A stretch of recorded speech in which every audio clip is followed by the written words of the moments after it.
Okay, I am Michael T. Smith.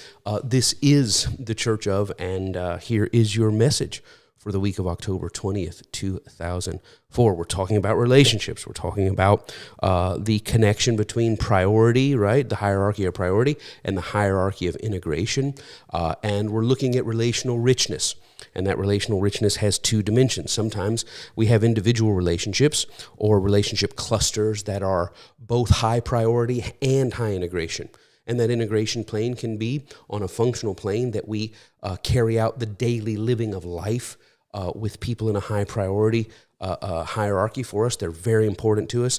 They are working their way up the ladder of drop everything for us and us drop everything for them.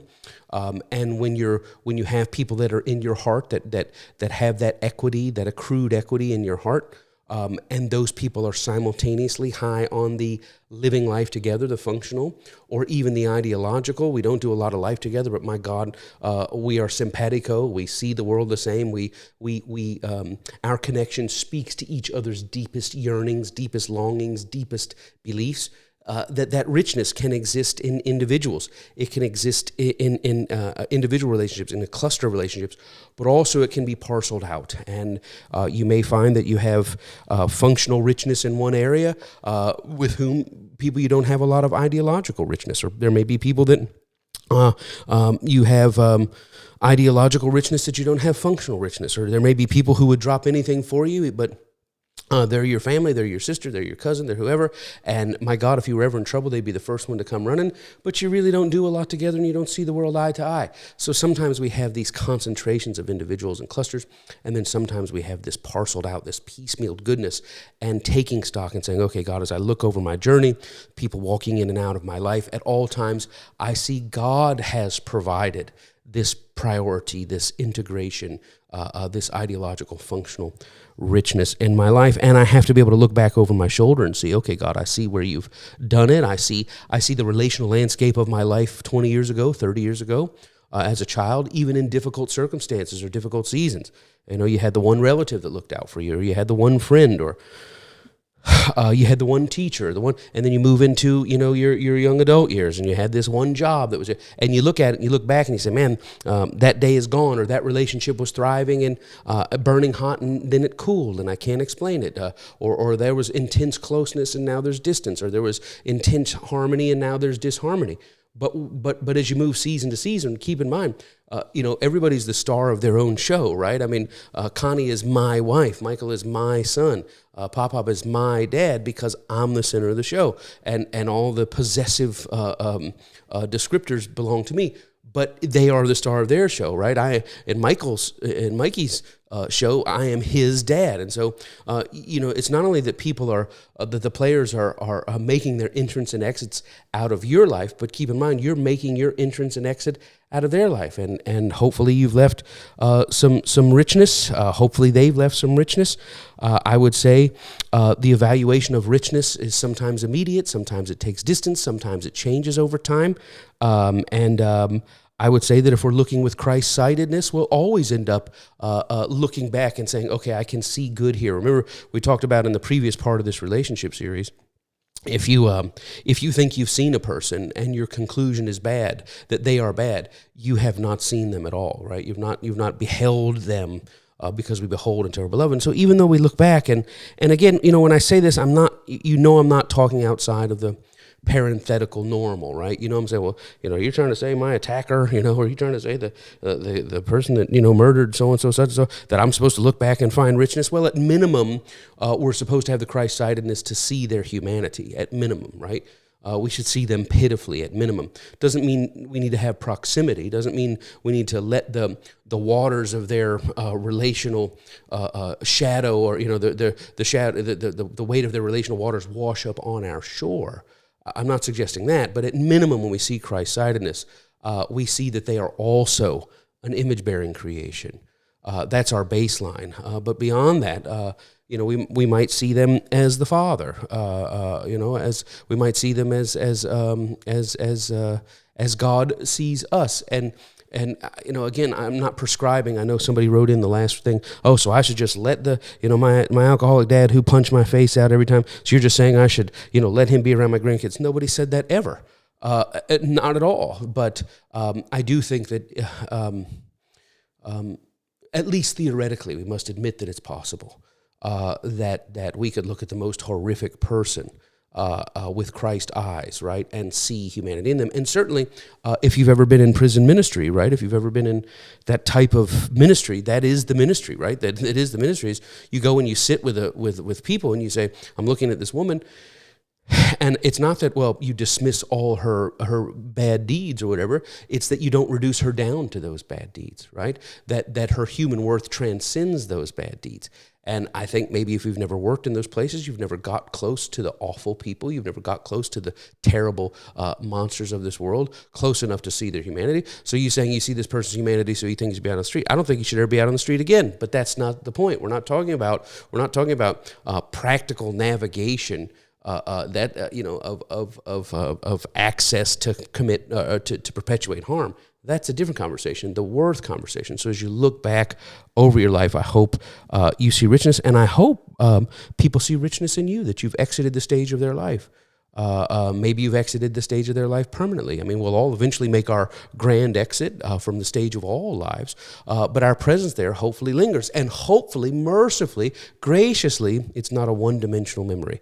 With a parent, with a child, with a sibling, with a spouse, with an ex, with a neighbor, with a coworker, that hopefully their legacy in our lives is not one-dimensional, reduced down to their the highlighted collection of their low, least image-aligned, least image-bearing moments, but that they are seen in the big picture, and hopefully, man, if God is gracious, that we would also be remembered that way. But moving out of this now, we move into the idea of compartmentalization, that sometimes we have relational richness, but it is not, in no place is there a 100% integrated relationship. No relationship is 100% integrated, especially as you climb the priority ladder, as you climb the functional ladder, the ideological ladder. The air gets thinner and thinner, right? The higher you go up, and we see relationships kind of fall apart and fall away, and those things happen. But sometimes I want to introduce the tool to you today about how to compartmentalize the areas that may be straining the priority, that may be straining the function, that may be straining the ideological richness. Oftentimes, we encounter relationships where we have functional or ideological disharmony.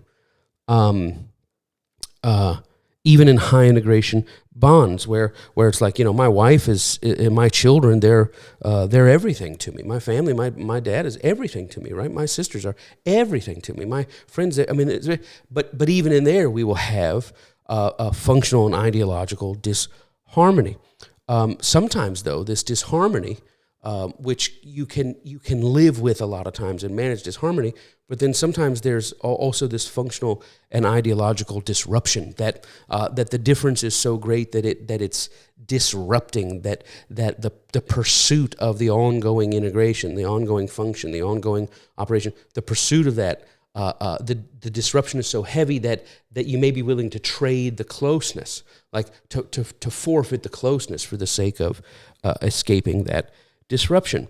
And a good place to start here is just a simple recognition of how much, and I'm using this in quotes, personality is tied to that. Sometimes the disharmonies and the disruptions that we're dealing with are really, can be traced back to hard wiring. And to make room for that maybe the person we're dealing with is not being obtuse. Maybe the person we're dealing with is operating out of their true essence. And I have personality in quotes because I see it as a combination of biology and a combination of pathology, right? How they're wired and how they're wired has meshed with what they've been through. And we find ourselves dealing with a disharmony, be it a functional disharmony, in marriage or something. You have finances or things like that, or you have a ideological disharmony. There's a lot to be said about political hardwiring. It's this idea that people choose to be Democrat, or they choose to be Republican, or they choose to be right, or they choose to be left, and really nobody is one or the other, or very few people are one or the other. Very few people are radicalized to the point where they they don't see nuance. But in our binary system, you got to pick blue or red, right? There isn't a purple candidate, right? And even if you had a purple candidate that has the brackish waters between the two, you may find a place out by the periphery to say, that's my sticking point. And so we have all of these things to consider, but how much of that divisiveness, that division, that difference of worldview is driven not by choice, but by a combination of the internal hardwiring and the external experience. One of the things I find fascinating is the clustering of people of like ideological mind. I wonder how much environment has to do with that. I mean, there are places you drive around Atlanta that are racially diverse. And in those racially diverse areas, you'll drive by scores of houses with the same political sign. A racially diverse area, economically diverse area. Then you'll go to a similar area, similar racial diversity, similar economic diversity, and the signs will be for 90 out of 100 will be for somebody else. And so there's a lot to be said about the things that we believe and the things that we're drawn to, and how our environmental conditioning goes into shaping that, and that personality, right? The internal, the external, the experiential. The I guess essential and experiential shaping and driving these things. And what I'm advocating for is, be it political or be it religious or be it some form of ideological, some form of functional.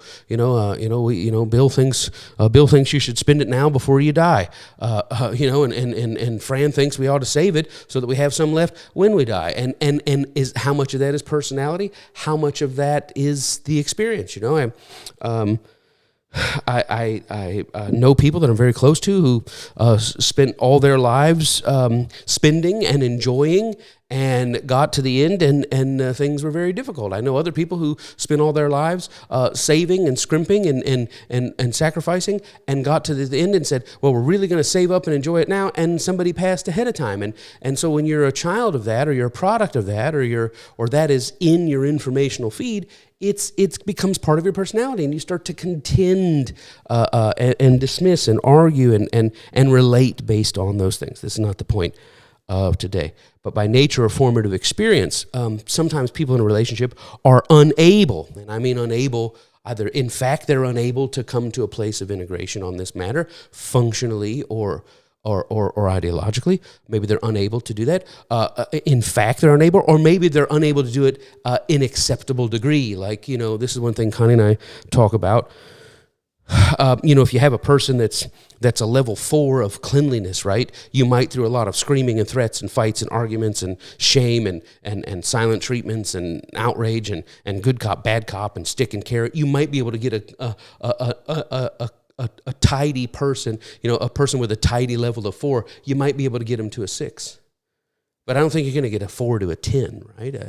You might be able to get a conscientious person, somebody who always knows where their keys are, knows where this is, knows where that is, thinking around the corner. You might be able to get that person, well, they're at about a 5. You might be able to get a 5 to a 7, but usually the problem is the level 5, conscientious person paying attention to what's going on, knowing I'm going to need the keys tomorrow, so let me put them in the key place. That level 4 or 5 is often in relationship with somebody who's a level 10, and the level 10 can't understand why the level 5 can't get there, and all the screaming and yelling in the world and all that kind of stuff, and where are the keys? How many times have I told you? You might get them to a 7. And so, so maybe they in fact are unable to rise to where the 10 thinks they should be, or maybe they are in fact unable to master these functional ideas, or maybe they are in fact unable to make this, what we would say, ideological progress because, of the things they've been through, or maybe they're hardwiring.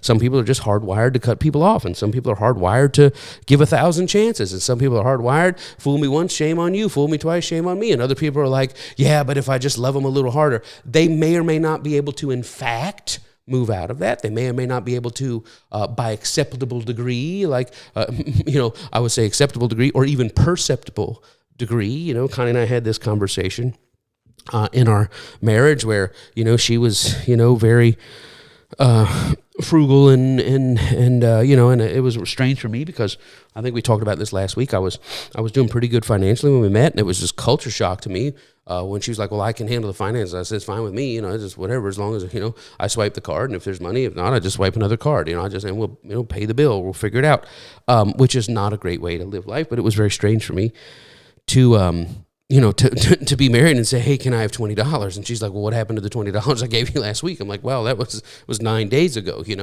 was a very, interesting thing. But it built up a lot of tension in our marriage, about me feeling like I was always letting her down financially, or not doing the receipt right, or, well, why did you spend that, and why didn't you spend this, and and that led to a lot of tension, and it led to a lot of me feeling controlled. And she wasn't trying to control me at all. She was just coming out of her personality, out of her combination of her hard wiring and her experience, and just trying to manage the numbers and hold on to things. And so this created problems. But when I talk about, I don't know, 24 years coming up here together, I don't know how much progress I've made. I don't know if I've made the acceptable spending progress in her mind. I don't know if she's made the acceptable relaxing progress in her mind. And what I mean by that, relaxing is Connie was the type of person that if she went to buy shoes and the shoes were half off, and she had a coupon that was 30% off any purchase over half off, and that 30% over half off, she also had a combination of bucks that she could use at the place, and it meant if she went there and they said, well, we can do this and we can do that, but we can't do the bucks because they're not applied, the rest of her day would be destroyed. I mean, we'd be out at lunch later, say, "You okay?" "Yeah, just they can't do that. They can't do that." And I'm like, "You got $100 in shoes for $50 off. You got 30% off, so you got $15 off, and you're upset because they wouldn't take your last $5. I mean, my God, you got. Yeah, but you can't." And I understand. And some of you are hearing that, so I'd be upset too. I know you would, because by personality, right, by experience, we would be upset. There are other people like, my God, it's $3. What difference does it make? And I remember Connie and I had a conversation one time. We paid for parking somewhere. I don't know, it was $20 or whatever we paid for parking, and she's like, I can't believe we're paying $20 and blah, blah, blah. I said, well, let me ask you, what income level do you think the people are who would pay that $20? And I said, now we're in the top 10%. This is a long time ago. We're in the bottom 10% now, but we're in the top 10% of income earners, or top 15% of income earners, and it's 10 years ago. If we're making $200,000 or $300,000 a year, at kind of our, the height of when we were traveling and doing business and blah, blah, blah. If we're making that, and we think $20, who is the target income person that would be? And she kind of, yeah, I guess so. I guess if people that are making 90,000 pay the $20 and go on about their business, then if we're making 3 times that much, we should. And I don't know if she made progress or I made progress. I don't know if I'm ever serious enough about the finances, or I don't know if it's acceptable. I don't know if it's perceptible. She sees it her way and I see it my way. So we've had to learn to use compartmentalization. But when you talk about acceptable degree, you talk about perceptible degree, one of the big breakthroughs that we had was we were going to do a thing, and I looked at the cost, and I said, well, it probably cost us $500. But when I looked at it, and it was a holiday weekend, and the rental cars were going to be extra, and we had to do this business trip, it was going to be like $750. And I remember the shame that I felt going and saying, well, I planned this thing, and it was $500, but it's really beyond my control because they raised the prices this, and that was this, and the holiday weekend, and how I'd have to go and say it was going to be $250 more. And she just kind of looked at me in this trembling, oh, please, kind woman, please don't beat me down because it was more. And she said, Mike, stop doing that. She said, you're treating me how I was 10 years ago. And she said, you've got to acknowledge now that I've moved on. She said, I've not gone from a 4 to a 9. I'm not your thing where just bless everybody, just go crazy and don't worry about it. She said, I'm not there, but you have to acknowledge, it may not be to the acceptable degree, but there has been perceptible shift. And she was right, because those old devils die hard, right? We had old arguments, and both of us had made progress, but we had not paused to give the acknowledgement of that there was perceptible progress, but the fear of the old was the fear that I was going to spend crazy, and the fear that she was going to pinch pennies was overshadowing that there had been progress in the relationship. And so this is how relationships work. It's how relationships work with parenting. It's how it works with children. It's how it works with coworkers. It's you kind of say, well, And this is an area that we have intense battles over. How do we cordon that area off? How do we seal that area off so that we can enjoy this richness here? And how do we negotiate rules of fairness? How do we negotiate possibility of or the reality of fallibility, that maybe I don't see it all the way right here? How do we keep the areas that are a struggle to us from flooding out and washing away all the good? It should never be overlooked that these personalities, these hardwirings, these expensive, they inform our worldview, our moral and logical impulses that are in conflict. Disruptions in relationships, sometimes based in personality. Disharmonies are based in personality. But sometimes we end up with breaches in a relationship. And the breaches, right, can be a combination of circumstance. Something happened and there's a breach in a parent-child, a breach in a friendship. I'm talking about disharmony and disruptions, but now we're getting down into breaches, that there's a tear in the fabric of our relationship. A combination of circumstance, right? That's a thing. Something went down. A combination of my over or under reaction, my hard wiring of the thing went down and my instinctive response to it, right? So there's a circumstance. There's the over under reaction or the total non-reaction. These contribute to breaches. Somebody thought it was a big deal and we should pause and talk about it. Another friend didn't think it was that big of a deal. So one person had a huge reaction. One person had a underreaction. One person got real big. One person got real small. One person came to my face and got confrontational. Somebody else withdrew. So we have the circumstance and then we have the response to that. These create breaches.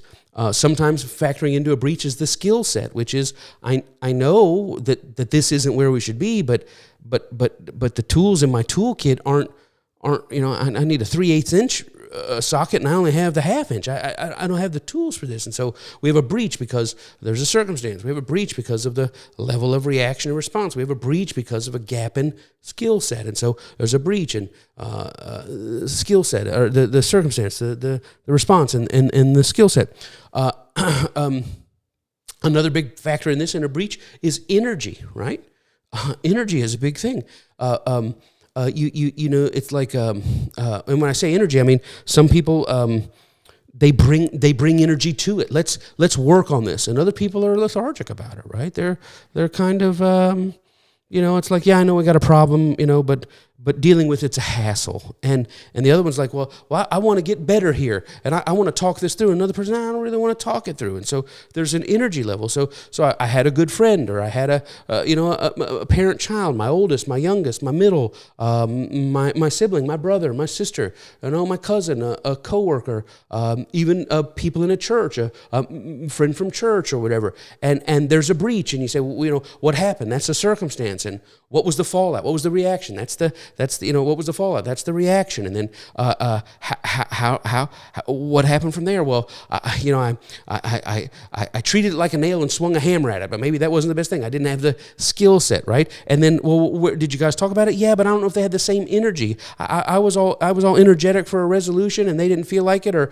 they were all energetic for a resolution, and I was ready to move on. It wasn't that big of a deal to me. So you have the circumstances, you have the response, the reaction, you have the skill set, you have the energy level, and really another one is all of these things come together to create sometimes a mismanagement where looking back on it, there was a circumstance, there was a reaction, there was fallout to it, there was competing, sometimes incompatible skill sets, there was incompatible energy, and all that led to a mismanagement. Things that when you tell an outsider, so what did she do? Well, she did this, and what did you say? I said that, and what did they respond? Well, they didn't really care, and what did you do from that? I said, fine, if you don't care, I don't care. And then you can look back and say, boy, I really mismanaged that. Like there was a mismanagement. So we have these breaches. Someone said, why aren't you talking to your cousin anymore? Why aren't you talking to your brother anymore? Why aren't you talking to your sister anymore? Why aren't you speaking to your parents anymore? Or why aren't you going home for Christmas? Or whatever happened to Jimmy? Or whatever happened to Tanya? They were such good friends. Whatever happened?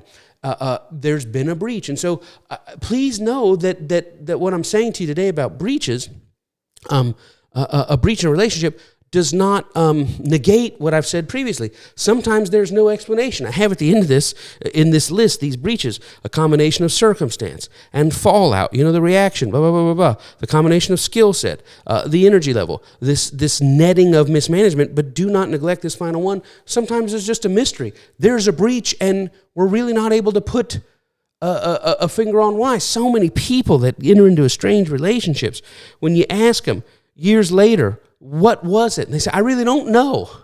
Well, you interested in going back? I don't think there's anything to go back to. But it was this and that, and I was going through a hard time. And they said this and it upset me. But when I think about it, I probably said some things that upset them. And you're sitting there with a mystery and not even sure why. I'm not trying to negate that sometimes people just float in and out of our lives. We float in and out of people's lives, and we've got to be at peace with that. But sometimes there's a breach in a relationship that we're tethered to.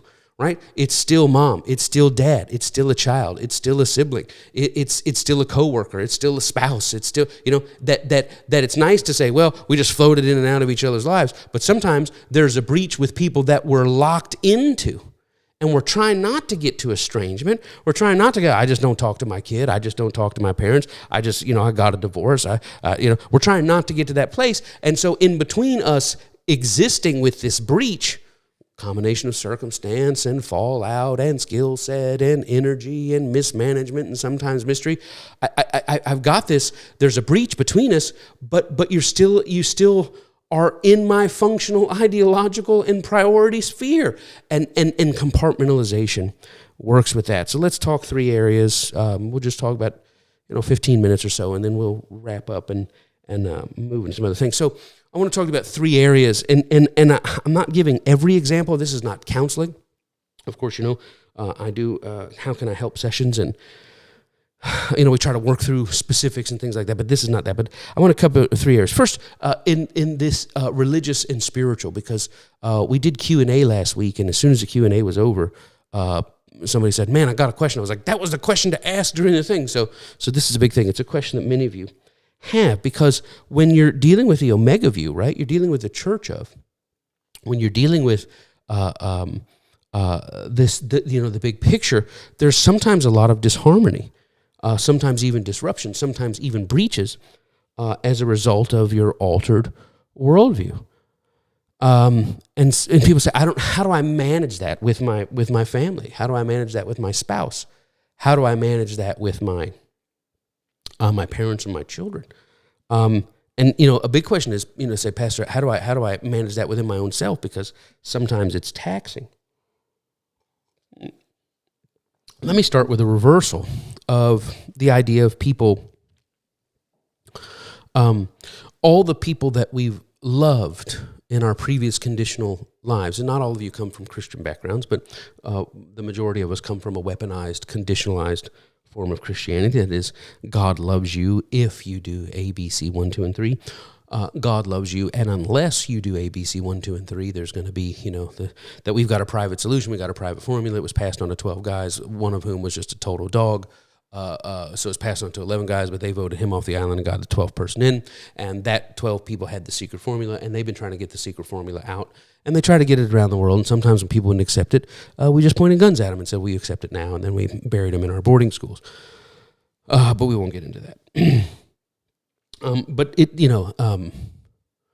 2 things. Conditional religion is obviously nonsensical, right? It's obviously nonsensical. Well, I will say this: conditional religion, there could be an argument for it that you're going to go to heaven or hell based on what you do. You can get an argument for that, but it cannot be privatized condition. It cannot be a condition that's known in the church but not known in the mosque, right? It can't be a condition, a privatized condition. If you're going to be accepted to God, there are certain people that have that information that's not available to the average person on the street. So conditional religion is a possibility, although we could talk about human brokenness and large self and small self and blah, blah, blah. But we know that it's not possible that I have Romans 10, 9, and 10, and that is that, everybody must meet that condition in order to escape this divine thing. So that's a preposterous idea. The deepest preposterous idea is the presupposition of eternal wrath, the presupposition of eternal condemnation. Well, everybody's going to hell, and what are you going to do about it? Is a ridiculous, it's preposterous And it was how I lived my life for more than 30 years. It's just silly. But I think back when I believed that, how I approached people, how I loved people. And I loved people out of this kind of arrogant pity. That I knew the truth. I hated that they didn't know the truth. If they were close to me, I really genuinely cared because, my God, I don't want God to get a hold of you before time runs out. And so I'm trying to play good cop. Sometimes I have to play bad cop. I hate playing bad cop. Sometimes other people have played bad cop, and you come running to me, and I'm going to play good cop because they got tired of playing good cop, but I'm going to be good cop to their bad cop, and we'll play off that. It's a really dark way to live life. But if you believe it, and that's the thing, if you genuinely believe that if you're on the right side of things, then you're going to the good place. If you're on the wrong side of things, the wrong team, you're going to the bad place. You love people with sometimes this kind of arrogant pity of, well, I know the truth, and poor you. I see how sincere you are, but you're sincerely blind. And I'm going to love you in hopes of winning you over. And it's interesting when that's coming back at you now that you've stepped out of conditional religion. How some of your traditional, weaponized, conditional religious friends look at you and they talk calmly to you. And then, well, what about this scripture? And don't you believe this? And don't you believe that? And you're still working it out. And you're trying to work it out within yourself. And you don't have all the answers yet. But the things you know is that it's preposterous. It's unjust. It's inhumane. The foundation of the old view is completely against even the worst impulses of a human being, and certainly not compatible with anybody even remotely like the Christ who we believe. And so sometimes people come to you with genuine concern, and they're trying to win you over to the conditional. And sometimes I have to say to people like that, I say, listen, I appreciate your sincerity. I know you're not trying to be mean to me. I know you're telling me this because you have this kind of pity on me that you see me in my deception and you're trying to help me. But let's just skip to the end. Does what you're saying end with, if a person complies with what you're saying, they get eternal bliss, and if a person doesn't comply with what you're saying, they get eternal punishment? And if that's the bottom line of where all of the love talk is going, we can skip it because I don't believe that. I don't believe that. And I don't believe in hedging my bets. Well, just in case you're wrong, wouldn't a prudent person just go ahead and say the prayer anyway? That's a very dark place to live. And to me, it's not faith at all. It's not religion at all. It's this fearful negotiation. It'd be like, well, if you were telling me, to put my firstborn in the volcano, so that your firstborn, you've sacrificed your firstborn, and all your other children will be blessed. Don't you want your children to live? And I would say, yeah, I want my children to live. Well, isn't it worth, just in case the sacrifice is right, to put your firstborn in so that the rest of your kids will go to heaven if you satisfy God with one? So, well, yeah, man, I guess that's, yeah. But it's a terrible place from which to argue. But people, when you find that you've made these choices, and not these choices, but when you've come into these thoughts, you've come into these higher vistas, you're constantly beset by people, many times shaming you. You lose your job, and people go, well, I guess so. Look at you stepping away from what God's way and going your own way. I bet you lost your job, with no recollection that people who are in the conditional religion lose their job all the time, or worse, or that even the person that you're talking to, who's telling you, look at your life, how cursed it is since you've gotten out of the right religion and you're in this crazy online religion. Look at how messed up your life is, with total disregard for what they went through the previous year. So it's all shame-based and all condemnation-based. My encouragement would be a couple of things here. First of all, remember, somebody else accepting what, and I don't want to say what you believe, someone accepting what I believe in the big picture, in the largeness of the person of Christ, in the Omega view, it's not conditional. It doesn't matter if they believe me or not. I don't have to bring my other brethren, right? To borrow from Paul, like my heart's desire for my brethren according to the flesh, or my brethren, I don't have to bring them. It doesn't matter that they get what I'm saying, because there's no fallout. There's no eternal fallout. I have pity on them because I'm looking in a mirror people whose lives are guided by things that are that I now find to be not only nonsense probably is not the word. Unconscionable is probably the word.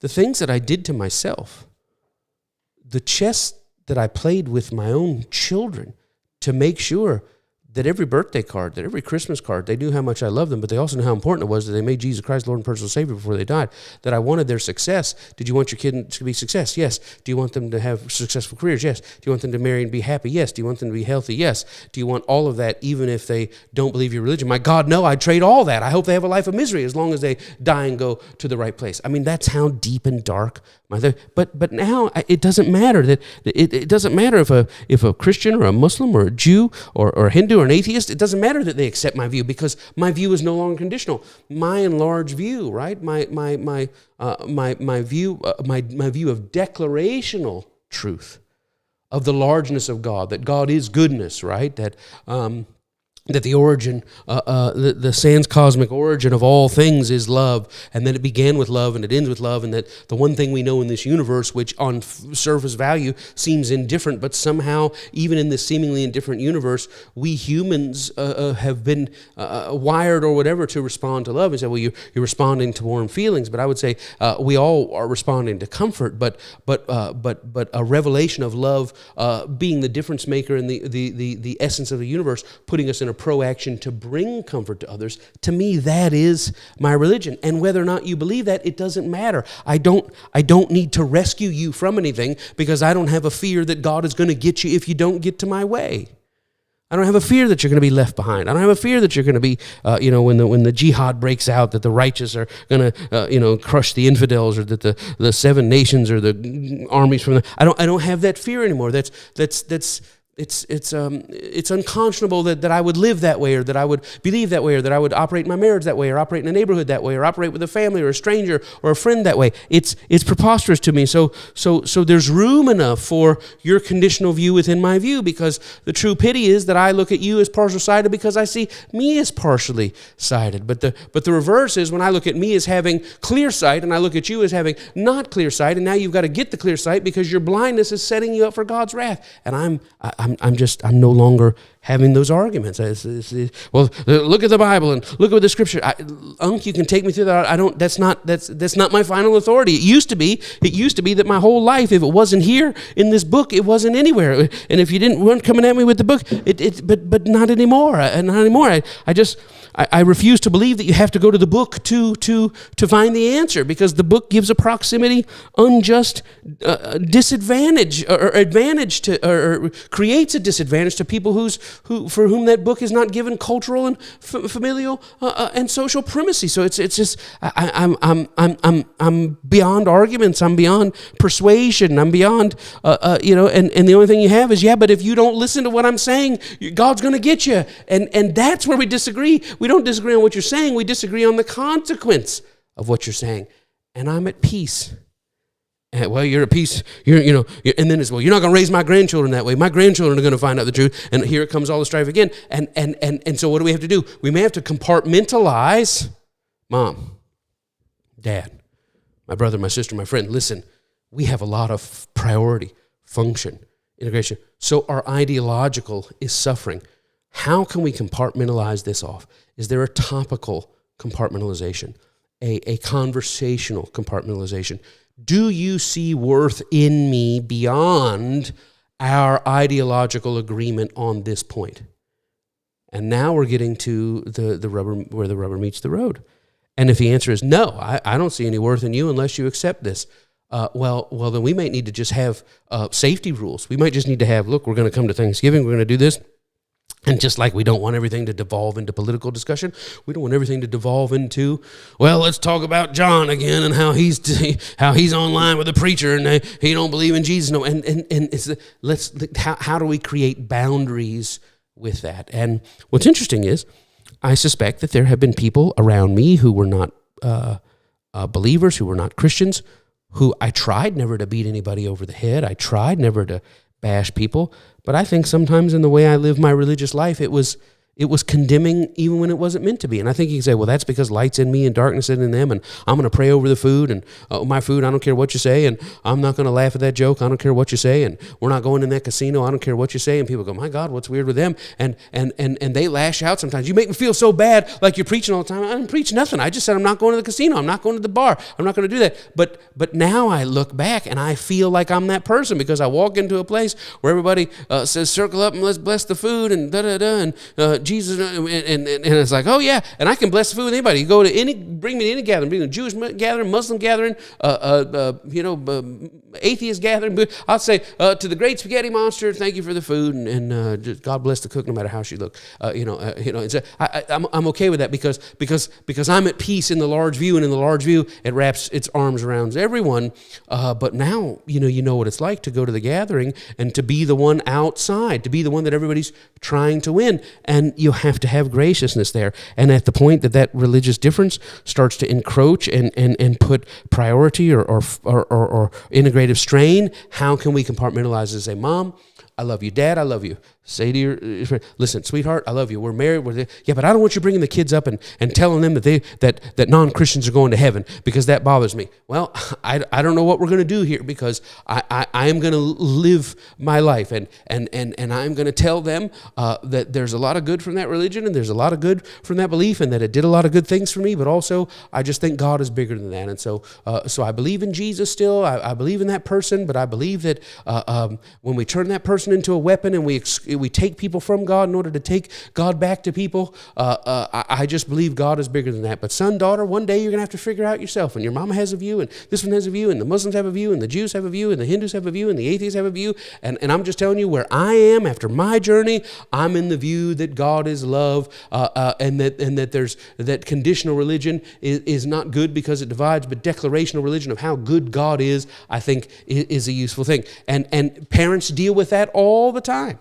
And you have to decide, well, then we're not going to be married anymore. Okay, so now you have to decide, are you willing to destroy the good that we have over this thing, or can we compartmentalize this? Can we say, look, this is where we agree. How do we negotiate what we're going to tell our kids? Because I'm not asking you to fake your religious beliefs to them. Please don't ask me to fake my religious beliefs with them. But what if I was Jewish and you were a Christian? Or what if I was a Muslim and you were a Christian? And what if we raised kids together? Or what if I was an atheist? What would you tell us to do? We would have to have a negotiation about rearing our children. Or we would say, no, I want them to grow out without a spouse in the house. I want them to grow out without a father. I want them to grow up without a mother. The religious convictions I have are so large that I'd be willing to tear down the entire relationship and the fabric of the home over it. Well, hopefully there's something in between. They got to see it my way or your way, and it's dictatorial, or we're going to totally blow up our family. Is there some place in the middle that we can discuss? It's either Jimmy never comes to Thanksgiving because he's going to get blasted with religion, or Jimmy signs on to Romans 10, 9, and 10 when Jimmy doesn't believe that, or is there something in the middle? And it's that compartmentalization that we're reaching for. And let me just give you this. I'm going to wrap up. We're not going to get to the other areas. But so this is a big thing. I think this is what Romans 14, the true essence of it, when the writer, when Paul, when the steward, when the curators, whoever passed this on to us, when they would talk to us about things like, if your neighbor is having a religious festival and he invites you over, sit down and go have a good time. Don't think twice about it. Why? Because your religious neighbor of another religion may have hang-ups over what this wine means, or what this food means, or why we don't eat this bread, or why we have to do this, or why we have to pray this, or why we can only eat fish. They may have those, but we don't have those hang-ups. It doesn't matter. It's just fish to me. It's just wine to me. It's just another day to me. But yeah, man, you guys having a thing? Oh, we go this way. Oh, we're dancing. All right. Okay. Well, oh, I'm learning this. Oh, wow, we're turning around. Okay. Wow, this is awesome. I'm okay with that because I don't. It's not a God or a devil to me.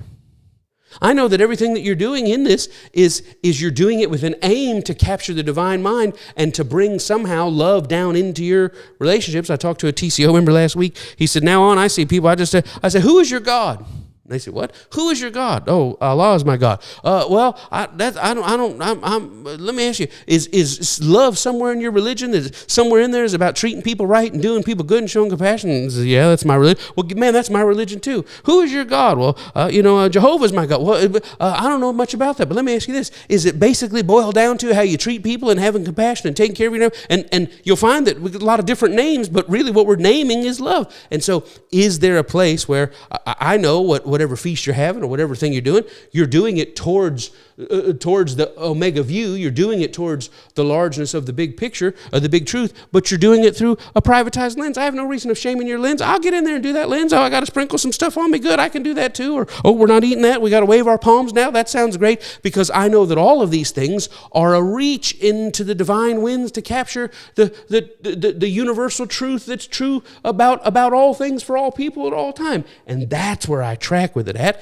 And I can accept people on that level. And I think that's what Romans 14 is about, that other people may not be able to accept you on that level, but they can. But also, I don't want you to have hang-ups, which means if your mother feels that for every baby in our house to be healthy, we gotta hike the trail to enlightenment, and we're gonna go up to the statue, and everybody's gonna put 2 flowers on the statue, and I've done this with all of the kids. I did it with you kids. I did it with all the grands, and I want you, while you're pregnant, we're gonna walk up the trail of enlightenment. We're gonna do the statue. We're gonna put the flowers down, and I just want to rub your belly there and say the blessing over it. And you say, Mom, I don't believe that. I'm not into that. That's all superstition. And I don't believe. I don't believe. Just let her rub the belly.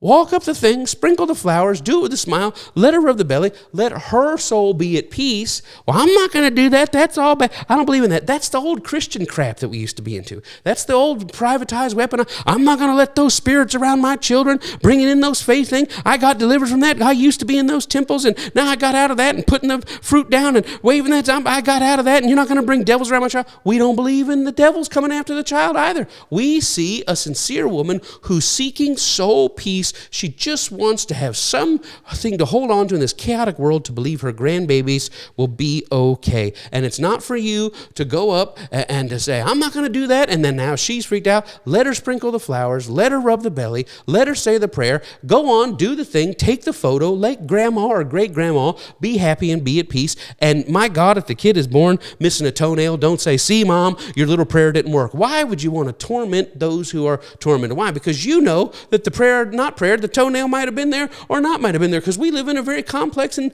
difficult world. Survival in this world, life itself is a miracle. But there's a place of graciousness that when you've come out of the weaponized religion and you're not trying to fight the devil at every corner, you no longer see every other religion as some sort of assault on the truth that only you and your group has. You now see every other religion as they're all just reaching for the big truth, the giant truth that I already embraced down to the deepest core essence of who I am. And that, I think, may be a way to compartmentalization, that not only may they have to accept you, that you don't get down with all the other stuff now, but maybe you can make room for them. Well, do you believe in Jesus? Sure. Do you believe he's a savior? Yeah.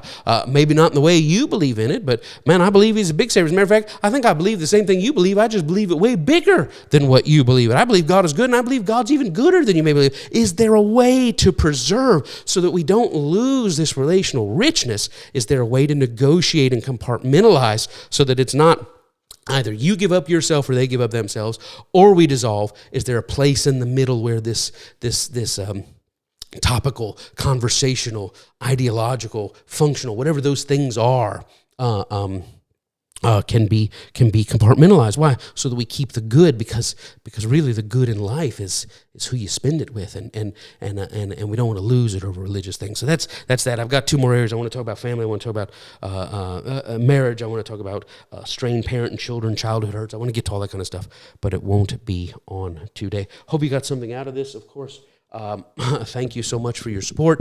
If what we're saying is a blessing to you, then thank you for creating value and just saying, man, thank you guys. And people say, I can't believe you charge people to come to your church. Don't be stupid. Don't be an idiot. Don't be obtuse. I'm sorry for using ugly words, but don't let anybody say that to you. That's not. You come to our church for 1, 2, 3 months. All I'm saying is, after you've been there for a couple months, if you say, are you getting anything out of this? Yeah, I'm getting a ton out of it. Then hey, I'd like to support the people that are bringing this good stuff into my life. Because I've been there for 3 months. I watch it every week and I don't get nothing out of it. Then move on, dog. Anyway, so thank you for your support. And, you're a blessing to us. Some people are like, Pastor, I got no money, I got no this, but you got to know I'm praying for you, and it means a lot. Thank you for your support. Pastor, all I got is $2, and I send it to you every month. Thank you for what you got. Somebody say, Pastor, I just hit the lotto, and it was $444 million, and I'm giving you $44 million. Thank you so very much. Anyway, you understand. But most importantly, even if you don't support us, please, by God, by all means, wake up every day and say, God, how can I be an ambassador of goodness? How can I be love in this world? How can I ease suffering? How can I create peace? How can I walk through, we talked about it, walking as the creator, right? Walking and working as love in the world. That's what's most important. I don't have to go downtown. You have to go down to all the rough areas. You don't have to go to the third world. You can do this right here at your own breakfast table, right here at your own Thanksgiving table. There's a way. Your coworkers. There's a way to, what I ask, live charitably. That's what it means to be part of this church. If you get something week to week and you say, man, this really blesses me, thank you for creating value. But more than that, go out and say, what is your religion? My religion is to live as love in the world. And so we thank you for that. So that's all we have for today. I'll be here next week. I can't believe next week will be 26, TCO 26, which is like nuts, half a year. But God is goodness. Thank you all for your love. Connie and I bless you and bless God for you. Peace, health, protection, preservation, soundness, abundance, aboveness, prosperity, favor, Zoe, the goodness of the Lord in the land of the living. We believe to see it, God. We believe to be it. Lord, we want to embody ongoing embodiment of love, that love took on human form in the person of Christ, and we want to be the ongoing embodiment of love as the body of Christ. Peace on each one in Jesus' name. Connie and I love you so much. My whole family loves you, and we'll see you right here. Same bad time, same bad channel. Love you, and talk soon. Thank you just for being who you are in our lives.